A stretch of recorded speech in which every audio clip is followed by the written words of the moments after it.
د سیمې هیواد او د نړۍ تازه خبرونه هر غړي د کندوز رادیو څخه مه هېروئ.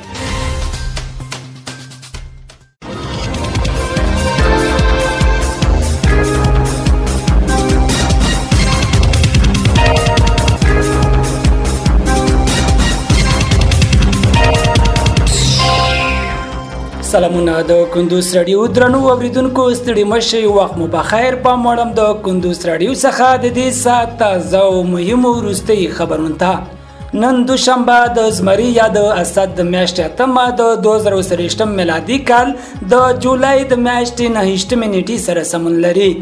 روانه خبري غړي درته زه سایر احمد سایل وړاندې کوم، خو په سر کې هم د څو مهمو خبرونو سره ټیکي.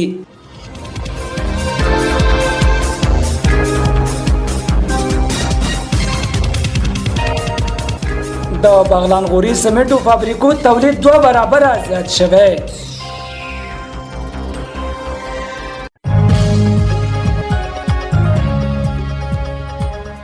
د بلخ د برېښنا او سرې تولیدي کارخانه کې 1300 تنه په کار بوخت دي.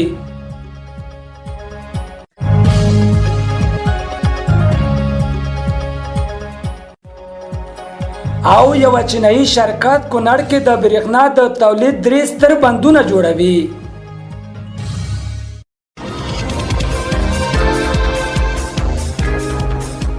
اوسم بشپړ خبرونه. د بغلان غوري سمنټو فابریکو تولید 2 برابره زیات شوی.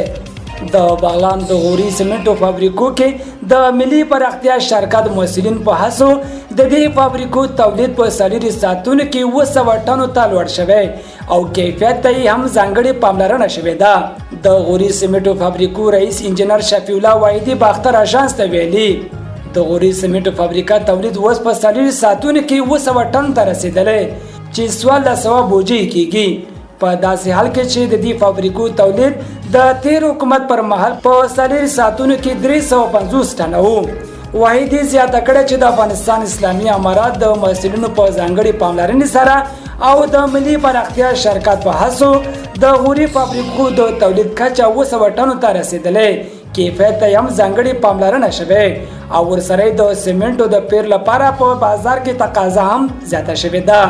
واحدي ویل چې د یاد فابریکو په تخنیکی برخو کې 200 تنه په 3 کاري شفټونو کې په کار بوخت دي.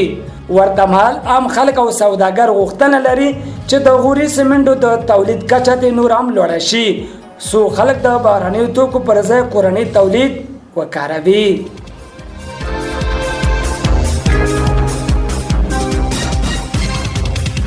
د بلخ د برېښنا او سرې تولید کارخونه کې 1300 تنه په کار بوخت دي.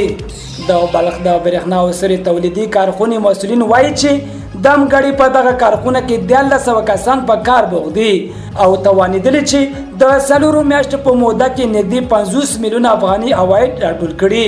د یادې کارخونې مرستیال عبدالغفور احمدزي رسنۍ ته ویلي دغه فابریکه کې د 14 میگاواټه برېښنا تولید ترڅنګ په 15 نورو برخو کې هم فعالیت او تولیدات لري.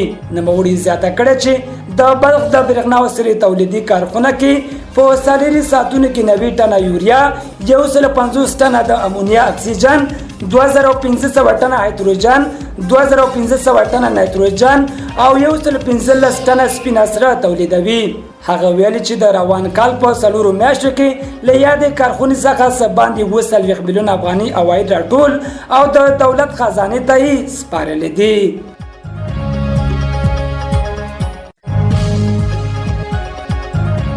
او یو چینایي شرکت کونړ کې د برېښنا د تولید 3 ستر بندونه جوړوي. د اوبو او انرژي وزارت د یو چینایي شرکت له لوري په کونړ ولایت کې د برېښنا د تولید په 3 سترو بندونو پانګونې ته د لیوالتیا ښودلو خبر ورکړی دی. د یاد وزارت د یوې خبرپاڼې په خپرولو سره ویلي چې د یو چینایي شرکت مسؤلینو د اوبو او انرژي وزارت له سرپرست مولا عبداللطیف منصور سره په کتنه کې په کونړ ولایت کې د 3 سترو بندونو شال، ساګي او سرتاغ د برېښنا د تولید په پروژو کې د پانګونې په اړه خبرې اترې کړې دي. د خبرپاڼې د معلوماتو له مخې په دغه لیدنه کې د چینایي شرکت مسؤلینو په نورو پروژو د پانګونې لپاره لیوالتیا څرګنده کړې او زیاته کړې ده چمتو دي چې ژر تر ژره له وزارت سره په همدې موخه د همکارۍ وکړه لیک لاسلیک کړي او په عملي توګه چارې پیل کړي.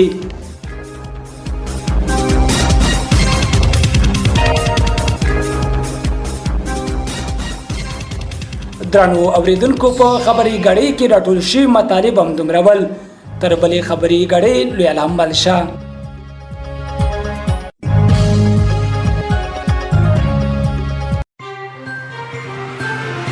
د سیمې هیواد او د نړۍ تازه خبرونه هر غړې د کندوز رادیو څخه مه هېروئ.